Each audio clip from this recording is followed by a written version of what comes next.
Hello दोस्तों, तो 1000 subscriber पूरने की खुशी में मैंने बोला था आप लोगों को क्वेश्चन पूछने, तो अभी मैं सभी का जवाब दूंगा। तो सबसे पहला क्वेश्चन बहुत लोगों ने पूछा कि आपका एज कितना और आप किस एज में तैयारी शुरू की और आप कहाँ से। तो सबसे पहले मेरा नाम शिवम मिश्रा है और मैं बिहार में दरभंगा जिला के एक छोटे से गांव बसुआरा मेरा घर है, जो कि हनुमान नगर ब्लॉक में पड़ता है। और मैंने अपना तैयारी जो है वो 2022 के अगस्त में किया था। 16 अगस्त 2022 से मैंने अपना तैयारी शुरू किया था और मैं उसके बाद से ही पटना रह रहा हूँ, क्योंकि मतलब उसी दिन मैं पटना गया था। तो अभी मैं 22 ईयर का हूँ। जब मैंने तैयारी 2022 में शुरू किया था तो उस वक्त मेरी एज जो थी 19 से 20 मतलब अप्रॉक्स होने वाला था, और इस बार मैं मई 2025 में मेरा एज 23 कंप्लीट हो जाएगा।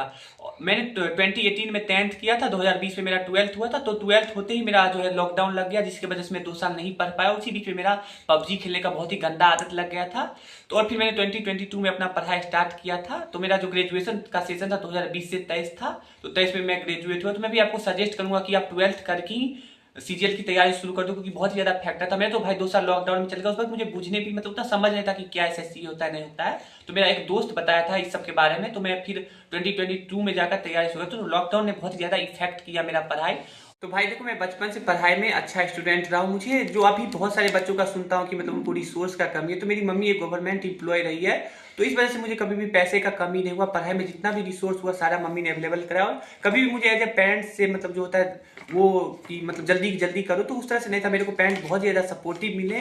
और बहुत बच्चे बोलते हैं कि मैं थोड़ा सा पुअर फैमिली से बिलोंग कर रहा, तो उनके लिए मैं ये कहूँगा कि अभी यूट्यूब पर फ्री में इतने ज़्यादा सोर्स अवेलेबल है, लगभग में हर टीचर का आपको कोर्स मिल जाएगा यूट्यूब पर फ्री में। तो आप यूट्यूब से भी पढ़कर कर सकते हो, जरूरी नहीं है कि आपके पास पेड बैच हो। यूट्यूब पर ही इतना ज़्यादा फ्री कंटेंट अवेलेबल है। और मेरे अंदाज से जो अगर आपके पास फोन है तो आप एटलीस्ट एक रिचार्ज तो एफर्ट कर ही सकते हो। अगर आप कंपटीशन का तैयारी शुरू कर रहे हो तो आप यूट्यूब से भी पढ़ सकते हो। तो अगला क्वेश्चन है, बहुत लोग पूछे थे आपने घर पर रहकर पढ़ाई स्टार्ट की या बाहर। तो भाई मैं देखो, अगर आप सजेस्ट करूंगा, अगर आप एफर्ट कर सकते हो तो घर पर रहकर नहीं पढ़ो। मैं पटना में जाकर पढ़ा था, क्योंकि घर पर बहुत ही ज्यादा निगेटिव फैक्टर हो जाते। कभी पापा बुला लिए काम के लिए, कभी ये काम हुआ, कभी गांव में फंक्शन है, शादी हो रहा है, तो मतलब बहुत ही ज्यादा निगेटिव फैक्टर होता है। तो आप अगर एफर्ट कर सकते हो तो बाहर रहकर पढ़ो। मैं पटना में रहता था, तो मुझे थोड़ा भी प्रेशर नहीं था घर का कि मुझे क्या करना है। यह एक प्रति भी मतलब थोड़ा भी मतलब फैमिली का कोई प्रेशर नहीं था। तो अगर आप एफर्ट कर सकते हो तो बाहर रहकर पढ़ो। क्वेश्चन है कि आपने अपना पढ़ाई कहाँ से स्टार्ट किया। तो मैं बताता हूँ, मैंने सबसे पहले पटना में महिंद्रा इंस्टीट्यूट जो बोरिंग रोड में है वहां पर अपना क्लास ज्वाइन किया था, क्योंकि मुझे ऑनलाइन पढ़ने में उस वक्त मन नहीं लग रहा था। मैं मतलब घर से गया था, एकाएक से ऑनलाइन मेरे से नहीं पढ़ा जाता, तो मैंने इंस्टीट्यूट ज्वाइन कर लिया। पर मैं आपको सजेस्ट नहीं करूंगा, क्योंकि इंस्टीट्यूट में मेरा बहुत ही ज्यादा टाइम वेस्ट होता था। 2 घंटे की क्लास रहती थी, उसे 1 घंटे पहले से तैयार हुआ, फिर आकर आने में समय लग गया, फिर आते ही तुरंत तो पढ़ने का मन नहीं करता था, तो बहुत ही ज्यादा टाइम वेस्ट हुआ। तो मैंने शुरू के 6 महीने पढ़ा, वहां से बहुत कुछ सीखा। बट मैं अब आपको सजेस्ट नहीं करूंगा कि इंस्टीट्यूट ज्वाइन करो, ऑनलाइन सबसे बेहतर है। तो अगला क्वेश्चन कि आप कितने घंटे पढ़ते थे और कहाँ रहकर पढ़ते। तो भाई देखो, अगर घर पर आप बैठकर पढ़ रहे तो वो एक अच्छा नहीं है, क्योंकि मैं घर पर जब रूम पर अपने रहकर पढ़ता था तो 2 घंटा 3 घंटा ही दिन में पढ़ पाता था। तो मैंने लाइब्रेरी ज्वाइन कर लिया, और लाइब्रेरी जाने के बाद जो है अपना प्लान बनाकर जाता था कि कितना पढ़ा। तो उसके बाद मैं एटलीस्ट 6 से 8 घंटा पढ़ लेता था। हर दिन तो नहीं पढ़ पाता था, क्योंकि मूड हर किसी का होता है कि आज नहीं पढ़ने का मन किया, लेकिन मैं ऑन एन एवरेज हफ्ता में 5 दिन तो एटलीस्ट 6 से 8 घंटा पढ़ लेता था। और अगर आप लाइब्रेरी अफोर्ड कर सकते हो तो प्लीज लाइब्रेरी ज्वाइन करो, क्योंकि वहां जाकर आपको बहुत ही ज्यादा मोटिवेशन मिलेगा। और मैं भी गया था तो बहुत सारे लड़के तैयारी करते, तो उनको देखकर मेरा भी बहुत ज्यादा पढ़ने का मन करने लग गया था। तो प्लीज लाइब्रेरी ज्वाइन आप कर लो। तो बहुत बच्चे अभी लाइब्रेरी ही जाते, तो लाइब्रेरी सबसे बेस्ट है, तो मैं आपको लाइब्रेरी सजेस्ट करूंगा। तो भाई बहुत सारे लोगों का सवाल है कि अपने आप को पढ़ाई में मोटिवेट कैसे रखें। देखो, मैं मोटिवेशन करने अपने आप को खुद को मोटिवेट रखने के लिए बहुत सारे सपने देखता था कि मेरा जब रिजल्ट आ जाएगा तो मेरी मम्मी कितना ज्यादा खुश होगी। तो मैं मम्मी का हमेशा शकल याद कर लिया करता था, पढ़ूंगा पापा को खुश होंगे, फिर पापा को ये गिफ्ट करूंगा, मम्मी को ये गिफ्ट करूंगा, मेरी दीदी लोग कितना ज्यादा खुश होगी। तो इस तरह के मैं अपने ख्याली पुलाव अपने मन में पकाता था कि मतलब ये करूंगा, जब जॉब लग जाएगा तो पूरा गांव वाले लोग मुझे कितना ज्यादा मेरा बड़ाई करेंगे। तो अपने अंदर से ये फीलिंग लाओ कि कितना ज्यादा अच्छा फील होगा, मम्मी कितना खुश होगी, पापा कितना खुश होंगे, गाँव घर वाले लोग आपका कितना ज्यादा बड़ाई करेंगे। तो ये सब फैक्टर लाकर मैं अपने आप को मोटिवेट कर लेता था पढ़ने के लिए, क्योंकि पढ़ने का मन किसी का भी नहीं करता है। मेरा भी तो खासकर जो लास्ट का 1 मंथ था उसमें तो मैं यही सब करके मोटिवेट करता था, मम्मी कितना ज्यादा खुश होगी, पापा खुश होंगे। तो ये सब करके आप ही अपने मन में अपने ख्याली पुलाव पकाओ, ये अच्छा चीज है जिससे आपको सेल्फ मोटिवेशन मिलेगा। तो अब मैं बताऊंगा मैंने एसएससी का तैयारी कैसे शुरू किया। तो भाई देखो, मेरा 2021 में 18 साल पूरा था, तो मैंने उस समय एसएससी जीडी और एमटीएस का एग्जाम का फॉर्म भर दिया था, क्योंकि 18 साल भरने के बाद मैंने सोचा कि एक बार एग्जाम देकर देखता हूँ कि कैसा एग्जाम। तो मैंने 2021 का एसएससी जीडी दिया था, जिसमें मेरा स्कोर ओनली 46 हुआ था। और उसके बाद 2022 में जो एमटीएस शायद जून में हुआ था, तो मैंने वो एग्जाम दिया। बिना पढ़े ही मैं उस वक्त एग्जाम देता था, क्योंकि मेरा गंदा था पबजी खेलेगा, मैं पूरा दिन पबजी खेलता था। और आप मेरा चैनल पर भी वीडियो देखे होंगे, सारा पबजी का ही है। तो मैं सिर्फ जाकर एग्जाम में बैठा, उस वक्त मेरा एमटीएस में स्कोर 64 आ गया था और नॉर्मलाइज होकर शायद 68 हो। तो मुझे लगा कि मैं जब बिना पढ़े 64 ला सकता हूँ, तो मैं अगर थोड़ा मेहनत करूँ तो मेरे से इजीली हो जाएगा। फिर उसके बाद मैं पटना चला गया अगस्त में, और उसके बाद मैंने जीडी 2023 का एग्जाम दिया, जिसमें मेरा की फर्स्ट ही अटेम्प्ट में मैंने फिजिकल के लिए क्वालिफाई कर दिया। बट मैं जब फिजिकल देने गया तो वहां पर मेरा चेस्ट कम गया था, क्योंकि मैंने बहुत ज़्यादा रनिंग में मेहनत किया और मेरा एंड फिजिकल से 1 ही महीना पहले मुझे टाइफाइड हो गया, जिसकी वजह से मेरा बॉडी बहुत ही ज़्यादा घट गया। तो इस वजह से उन लोगों ने मुझे तो एक तरह से बोले तो धक्के देकर निकाला था, वहाँ पर बहुत ज़्यादा रिक्वेस्ट किया, बट फिर भी उन्होंने मुझे फिजिकल स्टैंडर्ड से बाहर कर दिया, क्योंकि उनका जो पैरामीटर होता है वही होता है। और उसके जस्ट बाद से मैंने जीडी के बाद मैंने CHSL का मॉक लगाना शुरू कर दिया मैथ का, क्योंकि अगले ही महीने CHSL 2023 का एग्जाम था मार्च में। तो मेरा उसमें स्कोर जो है मैथ में 30 से बढ़ने लग गया, धीरे धीरे बढ़ने लग गया। बट मैं इंग्लिश नहीं पढ़ा था, क्योंकि जीडी की वजह से मैंने हिंदी पर फोकस कर दिया। तो उस बार मेरा CHSL में 126 आया था नॉर्मलाइज्ड स्कोर। और उसके जस्ट बाद जब CHSL खत्म हुआ तो मैंने CGL का मॉक देना स्टार्ट कर। एक बाद मैं अप्रैल में CGL का मॉक लगाना शुरू कर दिया, बट मेरा उसी समय पार्ट 3 का एग्जाम भी आ गया। तो इस वजह से मेरे को दोनों मैनेज करना था, तो मैं डेली एक मॉक लगा था। तो शायद मेरे पहले मॉक में 120 आया था। तो उस वक्त जो मेरा स्कोर वेरी करता, कभी 110 भी आया था, कभी 120, कभी 140 भी आया, कभी कभी तो एक बार शायद मेरा 150 भी गया था। तो इस तरह से करते करते मेरा जून आ गया, जून 2023। तो उसके बाद मैंने गया था तो MTS का एग्जाम दिया, उसमें भी भाई मेरा बहुत ही गंदा स्कोर 92 ही हो पाया था, और शायद नॉर्मलाइज होकर 160 हुआ, वो 116 हुआ था। तो उस बार भी नहीं निकला। उसके बाद मैंने फिर से 2 फेज 11 का एग्जाम दिया, दोनों ही मेरा एग्जाम क्लियर हुआ, क्योंकि मुझे उस वक्त पता नहीं था। तो मैंने कैंटीन अटेंडेंट और एक स्टोर कीपर का, मुझे लगा कि मैं फर्जी से इसका मतलब एक जॉब एक्सपीरियंस बना लूंगा, बट बाद में पता चला इसमें तो ओरिजिनल मांगता है, हर चीज मांगता है। तो वो दोनों भी मेरा रिजल्ट तो आ गया था दोनों में ना, बट मेरा एक तरह से समझो नल एंड वाइट ही हो गया, क्योंकि मेरे पास एक्सपीरियंस तो था नहीं जॉब का। फिर उसके बाद मैंने एक CRPF SCM का भी एग्जाम दिया था। तो उसमें भी मेरा टाइपिंग 35 मांगा, तो मैंने रिटन तो निकाल लिया, बट मैंने टाइपिंग का प्रैक्टिस ही नहीं किया। यानी कि 2023 में मैंने बहुत ही ज्यादा ब्लंडर किया। मैं एक फेज तो निकाल लेता था, दूसरा का मैं तैयारी ही नहीं कर रहा था कि आगे मुझे करना है। तो फिर इस तरह से CGL 2023 का पीरी आ गया, जो कि मेरा 14 पहले ही दिन हो गया था, 14 जुलाई को। तो मैं उसमें गया, तो मुझे तो मतलब लग रहा था कि मैं शायद कर लूँ क्लियर। तो मैंने एग्जाम दे दिया। उसके जस्ट बाद मेरा एग्जाम तो अच्छा ही गया था, अपना भर लगा। तो उस पर मैंने मेंस का ही तैयारी उसी वक्त से शुरू कर दिया, और गगन सर का उसी वक्त मैंने मेंस का बैच लिया और मैंने पढ़ना शुरू कर दिया। उसी वक्त मेरी दादी का डेथ हो गया, इस वजह से मेरा 15 दिन और पढ़ाई वेस्ट हो गया। तो फिर उसके बाद दादी के डेथ के बाद मैं फिर आया पटना गया, तो वहां से मैंने तैयारी शुरू करी। तो मेरा बहुत ही अच्छा तैयारी चला था, लग तो रहा था कि मैं शायद फर्स्ट अटेम्प्ट में मेंस क्लियर कर लूं। तो उस समय तक मेरे साथ 2023 में CGL में हर चीज मेरा फेवर कर रहा था, क्योंकि मैंने मेरा जो ग्रेजुएशन हुआ था उसका शायद क्रूशियल डेट 1 अगस्त मांगा था, उससे ठीक 2 दिन पहले यानी कि 30 जुलाई को शायद रिजल्ट आया। तो मेरे को लगा था मेरा हर चीज मेरे फेवर में है और मैं इस बार मेंस भी निकालूंगा। मैंने अपना पूरा जी जान लगा दिया था, तो मतलब मेरा हर चीज मेरे ही फेवर में आ रहा था। बट एट द एंड जब मुझे रिजल्ट आया तो पता चला कि मेरा नाम ही नहीं है। मैं तो शॉक्ड हो गया कि भाई क्या हो गया। मैंने तो अपना बड़ा अच्छा मतलब स्कोर आया था, मेरा प्री में शायद 140 आया था अप्रॉक्स में। तो फिर वहां से मेरा तो मेंस निकल नहीं पाया। तो मैं बहुत ज्यादा उदास ना होकर मैं उसी वक्त अपना तैयारी शुरू कर दिया मेंस का। गगन सर का जो मेंस का बैच दिया उसको मैंने पूरा का पूरा कंप्लीट किया, और उसके बाद फिर मैंने मॉक भी लगाना मेंस का शुरू कर दिया था साथ ही साथ। और उसके बाद फिर मेरा जो 2023 खत्म हो गया इस तरह से। उसके बाद मैंने कोई 2023 में एग्जाम नहीं दिया। तो इस तरह से मेरा देख सकते हो कि मेरा 2023 मैंने कितना ज्यादा फेल्योर का सामना किया। उसके बाद मैंने इतना डिसाइड किया कि मैंने कहाँ कहाँ कमी किया। मैंने फेज 1 निकाला, फेज 2 का क्यों नहीं तैयारी किया। वो सारे कमी के साथ मैंने 2024 का आगाज किया, और जो मेरा सबसे बेस्ट एफर्ट मैंने लगाया वो 2024 वाला वो मैंने साल के पूरे दिन किए। और उसके बाद मैंने घर जाना भी 2024 में छोड़ दिया। मैं तो 2023 में मेरा बहुत ही ज्यादा टाइम वेस्ट। पार्ट 2 का एग्जाम आ गया, पार्ट 3 का एग्जाम आया, दादी का डेथ हो गया, अपना घर बनने लगा, तो उसमें मैं आकर घर आ। मैंने 6 मंथ 2023 में अपने घर पर बिताया और 6 महीना पटना। तो मैंने डिसाइड किया 2024 में मैं घर नहीं जाऊंगा, पूरा पटना में ही रहकर पढ़ूंगा। 2023 खत्म होने के बाद मेरा तैयारी बहुत ही अच्छा हो चुका था, क्योंकि मैंने मेंस का बैच कंप्लीट कर चुका था। तो 2024 में मैंने सबसे पहले SSC GD का एग्जाम दिया, क्योंकि मेरा था कि 2024 में कोई भी जॉब लेना है, इसीलिए मैंने GD का एग्जाम दिया, जिसमें मेरा 151 स्कोर आया था। तो मैं सोचा कि इस बार फिर से अच्छे से फिजिकल का तैयारी करूंगा। और उसके बाद से फिर मैंने CHSL होने वाला था, तो उससे पहले मैंने एक बार BEd में भी एडमिशन करा लिया था 2023 में, क्योंकि लगा कि जॉब हो ना हो। बिहार में BPSC में काफी ज्यादा वैकेंसी आई थी टीचर की, तो मैंने BEd करना शुरू कर दिया।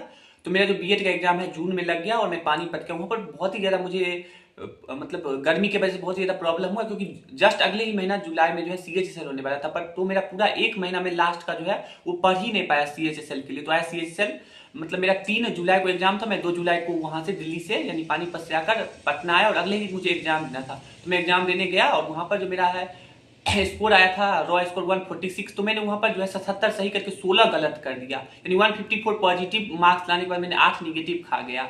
तो वहां पर मुझे धक्का लगा कि भाई मैं तो, क्योंकि मेरे सीएसएल के हर पीडी में मॉक में 160 170 इस तरह से स्कोर आए थे और वहां पर 146 है, तो इतना तो लग गया कि इस बार कटअप तो सीएचएसएल का 160 अप्रोक्स ही जाएगा, तो सीएचएसएल मेरा नहीं निकल पाया इस बार का। तो सबसे बड़ा मिस्टेक ये था कि मैंने लास्ट के 1 मंथ में कुछ पढ़ा ही नहीं। तो भाई मैं ये भी बोलूंगा कभी भी एग्जाम हो तो लास्ट का 1 मंथ का ही पढ़ाया जाता है। तो यहाँ पर मुझे बहुत ही बड़ा धक्का लगा। इसके बाद मैंने सीजीएल 2024 के लिए प्रिपरेशन स्टार्ट कर दिया। सीएचएसएल 2024 होने के बाद मैंने जो है सबसे टफ मॉक्स देना स्टार्ट कर दिया, फिर उस पर कैसे टाइम मैनेज करना है, हर चीज सीखना शुरू कर दिया और ये भी डिसाइड किया उसके बाद कि कभी भी एग्जाम में ज्यादा अटेम्प्ट नहीं करा। तो मैंने सीजीएल 2024 के लिए बहुत ही ज्यादा स्ट्रेटजी खुद को बनाया, बहुत से टफ मॉक दिए, खासकर मैंने पंडित का मॉक लगाना शुरू किया जहाँ पर मेरा पीडी के मॉक में 120 130 भी स्कोर आ रहा था, और जो मतलब जो वो लोग बहुत ही टफ मॉक बनाते हैं तो उसका देना शुरू किया, आरबी का देना शुरू किया। यानी कि मेरा तो जो टेक्स्ट बुक का मॉक था उसमें तो 150 160 आ ही रहा था। तो मैंने सारे टफ मॉक प्रैक्टिस किया, उसके बाद मैंने ये देखा कि मेरे से कहाँ कहाँ कमी है, तो मैंने सारे कमी को एनालाइज किया और मैं सीजीएल पीडी देने गया। तो वहां पर मैं ये इस बार डिसाइड कर गया था कुछ भी हो जाए मैं निगेटिव नहीं करूंगा, जितना आएगा उतना ही बनाऊंगा, क्योंकि सीएसएल 2024 में मैंने देख लिया था ज्यादा तुक्का मारने का अंदाजा। और मैंने उसके बाद जो है लास्ट के 2 मंथ जो है जीएस पर बहुत ही ज्यादा फोकस कर दिया, क्योंकि मैथ रीजनिंग इंग्लिश तो आ ही रहा था, तो मुझे लगा कि जीएस ही करना चाहिए। तो मैंने जीएस बहुत ही ज्यादा पढ़ा, परमार्थ का POA पूरा का पूरा पढ़ लिया। तो फिर जब आया सीजीएल 2024 तो मेरा 17 सितंबर को एग्जाम था, मैं गया देने, सेकंड शिफ्ट में मेरा एग्जाम था। तो मेरा तो बहुत गंदा था सेकंड शिफ्ट में सोने का, तो मैंने एग्जाम तो बहुत ही अच्छा गया। फर्स्ट स्टेज में मैंने रीजनिंग 12 मिनट में कर लिया, जीएस भी मैंने फर्स्ट अटेम्प्ट में बनाया, तो मुझे तो बहुत अच्छा खासा बन गया था। बट मैथ में बहुत ही ज्यादा कैलकुलेटिव पेपर आ गया था, मतलब इतना ज्यादा कैलकुलेशन दे दिया था कि बार बार मैं फंस रहा था। एक तो क्वेश्चन में मेरा बहुत ही ज्यादा टाइम वेस्ट हो गया, जिस वजह से मेरा इंग्लिश में ब्लंडर हो गया, क्योंकि मैथ मेरा बहुत ही ज्यादा टाइम खा गया। मेरे पास रीजनिंग और जीएस करने के बाद 40 मिनट बता, पर मैथ कैसे करके मेरा आधा घंटा खा, क्योंकि मैंने टफ का प्रैक्टिस किया, पता नहीं उस वक्त मेरा माइंड ही काम नहीं कर, तो मेरा माइंड ही काम प्रॉपर नहीं कर रहा था। उसके बाद मैंने क्या कहते फिर भी अपने आप को बैलेंस बनाया, क्योंकि मैंने इतना ज्यादा मॉक प्रैक्टिस किया था किस सिचुएशन में किस हिसाब से करना है। सिर्फ तो इजी था, बट मैथ बहुत ही ज्यादा मुझे लगा कैलकुलेटिव है। तो इस तरह से मैंने टोटल 89 अटेम्प्ट किए थे, तो मुझे लग रहा था इस बार निकालूंगा कि 18,000 वैकेंसी कटअप भी कम जाएगा भाई अनरिजर्व कैटेगरी का, बट आपने तो देखा अनप्रिडिक्टेड कटअप है। तो मेरा काट का 150.5 आया था नॉर्मल, मतलब रॉ स्कोर जब आंसर किए आने के बाद। बट मेरे शिफ्ट में 2 क्वेश्चन जो है गलत हो गया, जिसकी वजह से मेरा 5 नंबर और बढ़कर रॉ इस बार 155.5 आया, और नॉर्मलाइज क्वेश्चन 158 स्कोर मेरा इस बार पीडी में बना। अगर एक तरह से देखा जाए तो वो जो 2 क्वेश्चन रहता तो मैं भी एज से ही पास करता, शायद मे भी पॉइंट से रह जाता। तो भाई मेरा यहाँ पर लक फेवर किया, जो मतलब मेरा निकल गया, क्योंकि अगर वो 2 क्वेश्चन गलत नहीं तो उसके 5 नंबर नहीं बढ़ते, तो शायद मैं मेरा पॉइंट से क्लियर हो जाता आई थिंक, या नहीं भी हो सकता, तो पॉइंट से छूटता, फिर पता चलता कि ये लास्ट में आकर मेरा रिजल्ट आ रहा है। तो मेरा वहां पर लक बहुत ही ज्यादा फेवर किया। सीजीएल पी देने के बाद से मैंने मेंस का मॉक लगाना शुरू कर दिया। मैंने वीडियो भी देखा, आपने 78 मॉक लगा, तो जस्ट मेंस देने के सॉरी पीडी देने के बाद जस्ट बाद मेरे साथ एक बहुत ही ज्यादा निगेटिव फैक्टर होगा कि मैं एक लड़की से जिससे मैं पसंद कर रहा था उसके बारे में मुझे पता चला कि मतलब वो किसी और को अब लाइक करने लगी। तो मुझे मतलब बहुत ही ज्यादा धक्का लगा, मेरा तो 10 दिन का पढ़ाई हो ही नहीं पाया। मैं इस तरह से निगेटिव होप में चल गया, क्योंकि मैंने उसके बारे में काफी ज्यादा मेरा फीलिंग्स था। तो मुझे ये लग रहा था कि यार कि एक बार अच्छा रिजल्ट कर लूंगा फिर उसको बोलूंगा, बट मैं वहाँ बहुत ही ज्यादा उदास हो गया। तो मेरा मतलब पूरा दिल टूट चुका था, इस वजह से मैं 10 दिन तो पढ़ ही नहीं पाया। तो मुझे बहुत ज्यादा धक्का लगा, बट फिर मैंने उसको भी ओवरकम किया। ठीक है, अगर उसने मुझे छोड़ दिया कोई बात नहीं, मैं इस बार खुद को प्रूव कर लूंगा अच्छे करके, ताकि उसको मैं दिखाऊं करके कि ये तो शायद अब अभी भी मेरा रिजल्ट आ चुका है। मैंने उससे बात किया तो वो शायद मुझे लाइफ में नहीं लिखी है, बट कोई ना, उसे अच्छी ही मिलेगी अब शायद। तो वो ओवरकम करने के बाद मैंने मेंस का मॉक लगा, तो मेरा तो इससे पहले सारा सिलेबस कंप्लीट था, तो बस थोड़ा बहुत रिवीजन करता था और डेली में टीयर 2 का 1 मॉक लगाता था, या कभी कभी 2 भी लगाता था। देखो भाई, रिवीजन सबसे ज्यादा बोरिंग चीज है, कभी भी पढ़ने का नहीं मन किया मॉक देने बैठ गया। एक दिन में तो मैंने इवन मेंस के सबसे हाईएस्ट 3 मॉक लगाए, 2-2 घंटे की मॉक लगाकर, जो कि 6 घंटा मेरा मॉक चल रहा था। तो मैंने अपना पूरा फोकस्ड अपना पढ़ाई पर कर दिया, क्योंकि मुझे हर हाल में करना था इस बार। तो फिर उसके बाद छठ में घर आए, 15 दिन रहा, तो मैं घर पर भी अपने साथ लैपटॉप कीबोर्ड लेकर आया और टाइपिंग का भी प्रैक्टिस साथ साथ करा था। तो मैंने टाइपिंग के बेसिक्स पहले सीख रखे थे, बट मेरे स्पीड 15-17 ही वर्ड मिनट था। तो मैं यहाँ छठ में जो 15 दिन मिला उसमें मैंने 15 से 20 मॉक लगाया घर पर बैठकर, और साथ साथ अपना टाइपिंग अच्छा कर लिया, क्योंकि बहुत लोग थे जो घर पर जाते पढ़ नहीं पाते हैं। तो मैं तो घर पर आकर इस बार पढ़ा, और उसके बाद फिर मैं छठ के बाद घर से गया। तो मैंने ये डिसाइड कर दिया कि मैं इस बार जा रहा हूँ हर हाल में मेंस अच्छा करके ही घर वापस आऊंगा। मैंने मम्मी को प्रॉमिस भी किया कि मैं जा रहा हूँ इस बार करूंगा। तो मेरे लिए तो हो चुका था कि अपनी मम्मी के लिए करना है और अपने फैमिली के लिए करना है हर हाल में इस बार मेंस। तो उसके बाद जो मैंने बेस्ट अपना पढ़ाई दिया वो दिसंबर के बाद दिया, क्योंकि देखो हर दिन पढ़ने के बाद लगता था यार होप खो बैठा था कि हर किसी के साथ ऐसा, तो आपको लग रहा है कि मेरे साथ, तो मैं भी आज पढ़ा कल मेरा पढ़ने का मन ही नहीं किया। तो मैंने बताया कि किस तरह से अपने आप को मोटिवेट करता था। मैंने अभी शॉर्ट्स डाला था, आप देख लेना एक बार। तो इस तरह से करते करते जो है मतलब मैंने बहुत ही ज़्यादा प्रैक्टिस किया। बहुत ठंड रहता था फिर भी उठकर लाइब्रेरी जाना शुरू किया। तो लाइब्रेरी में मेरा लास्ट के 1 महीने में एटलीस्ट 8 से 10 घंटा हो ही जाता था। मतलब लाइब्रेरी से पढ़ के आया, फिर टाइपिंग करना, इस तरह से मेरा ओवरऑल देखा जाए तो 10 से 12 घंटा पढ़ाई में जाता और मैं सब कुछ भूल चुका था कि। तो देखो भाई, मैं इतना जरूर कहूँगा कि लास्ट के 1 मंथ आप हर हाल में अपने आप को मोटिवेट करो, फोकस करो, क्योंकि आप पूरे साल कितना भी पढ़ोगे अगर आपका लास्ट का 1 मंथ अच्छे से नहीं पढ़ोगे तो आपका एग्जाम खराब ही जाएगा। क्योंकि मेरा भी मॉक में बहुत ही अच्छा स्कोर नहीं आ रहा था, पर मेरे अंदर बिनर माइंड सेट था कि मैं इस बार करूंगा, मैं नहीं करूंगा तो मेरे अलावा कौन निकालेगा। ये सब अपने मन को मोटिवेट करता था कि मैं अगर नहीं कर सकता तो कोई नहीं कर सकता। तो खुद को इस तरह से अपने आप को पावर देता था और बहुत सारे मोटिवेटेड गाना भी सुन लेता था जब नहीं पढ़ने का मन करता था।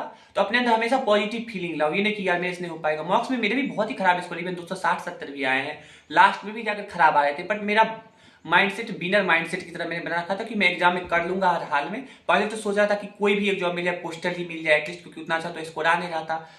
और उसके बाद जब 18 का एग्जाम हुआ तो उन लोगों ने इतना ज्यादा डरा दिया तो मेरा तो 2 दिन नींद ही नहीं आया। 18 और 19 के रात को एग्जाम, रात में मैं सो नहीं पाया था, सही से गया था एग्जाम में। क्योंकि सबसे डर तो मुझे कंप्यूटर में था कि और टाइपिंग, क्योंकि टाइपिंग अनलिमिटेड पैसे पूछा, मेरा स्पीड तो उतना अच्छा था नहीं, 30-32 अप्रॉक्स था। और फिर कंप्यूटर भी उतना डेप्थ तो नॉलेज था नहीं, क्योंकि सुपरफिशियल पढ़ा था ऊपर ऊपर से। तो बट मेरा शिफ्ट में लक अच्छा रहा हम लोगों का, क्योंकि कंप्यूटर भी इजी और टाइपिंग भी सही हो चुका था। और मैंने मतलब सेक्शन 1 अच्छा जाने के बाद सेक्शन 2 को भी अच्छे से कर दिया। तो इस तरह से मेरा जो है पूरा जर्नी रहा। तो भाई इस तरह से देखा आपने मेरा जर्नी। तो मैं एक बार फिर से इन समरी बता दूं, मैंने 3 बार एसएससी जीडी दिया। फर्स्ट अटेम्प्ट में तो वैसे ही बैठा था और 2 बार मैंने निकाला। तो एक बार मैंने फिजिकल डिस्क्वालीफाई कर दिया और मैंने 2024 का जो दिया जीडी, मैंने सीजीएल की वजह से उसका रनिंग नहीं किया, क्योंकि मेरे सीजीएल में पढ़ाई पर इफेक्ट पड़ता, तो इसीलिए मैंने जीडी को एलिमिनेट कर दिया। ये सोचा कि अगर 2024 का सीजीएल अगर नहीं निकला तब मैं 2025 का भी जस्ट ही वैकेंसी आने वाला, तभी जस्ट शायद फरवरी में एग्जाम है। तो अब तो मैं नहीं दूंगा एग्जाम। तो मैंने ये सोचा कि जस्ट आएगा, क्योंकि मेरे लिए तो बाएं हाथ का काम था जीडी का एग्जाम निकालना। तो मैंने उस बार जीडी का फिजिकल छोड़ दिया। मैंने सीएचएसएल में 3 बार एग्जाम दिया, तीनों बार फेल ही हूँ। एमटीएस का मैंने 4 अटेम्प्ट दिया, जो कि इस बार 1 बार क्लियर हुआ है। तो मैंने एमटीएस में 3 के 3 बार फेल था। उसके अलावा मैंने 2 फेज एग्जाम दिया, भले एग्जाम निकला बट मैं तो उसको फेल ही कंसीडर करूंगा, क्योंकि कुछ हो नहीं पाया। एससीएम सीआरपी एससीएम दिया, उसमें भी एक तरह समझो मैंने टाइपिंग निकालने पाया, फेल हुआ। और एक मैंने शायद ट्रेड्समैन का भी दिया था, उसका भी रिजल्ट आया, बट मेरा ट्रेड मैंने सफाई कर्मचारी का चुना। तो मैं सोचा कि यार क्या जाकर साफ सफाई करूंगा। उस वक्त बच्चा था तो मैं हर चीज भर देता था कि ये आया फॉर्म आया, हर चीज भर देता था। बट एट द एंड मुझे रियलाइज हुआ कि नहीं, मैं ये सब काम नहीं कर सकता हूँ। तो ये था मेरा पूरा जर्नी। क्योंकि देखो बहुत सारे यूट्यूबर आपको बोलेंगे 2 महीने 1 साल में आप कर लोगे तैयारी, बट ऐसा नहीं होता भाई, समय लगता है। बहुत चीज फेल्योर से आप सीखोगे। हर बार आप फेल होगे, हर बार अपना कमी जानो कि अगले इस एग्जाम में मैंने क्या गलती की है, वो एग्जाम में ना करूं। तो इस तरह से मेरी जर्नी थी। होप मैं कि इस बार शायद कोई एक मेरे को पोस्ट मिल जाए। मेरा तो अभी डिसाइड नहीं किया क्या बनूं, शायद मैं एएसओ का सोच रहा हूँ, शायद मेरे को मिल जाए, मैं भी देखता हूँ। थैंक यू आप सभी को। अगर मेरे वीडियो से थोड़ा मोटिवेट मिला हो तो आप लोग भी अच्छे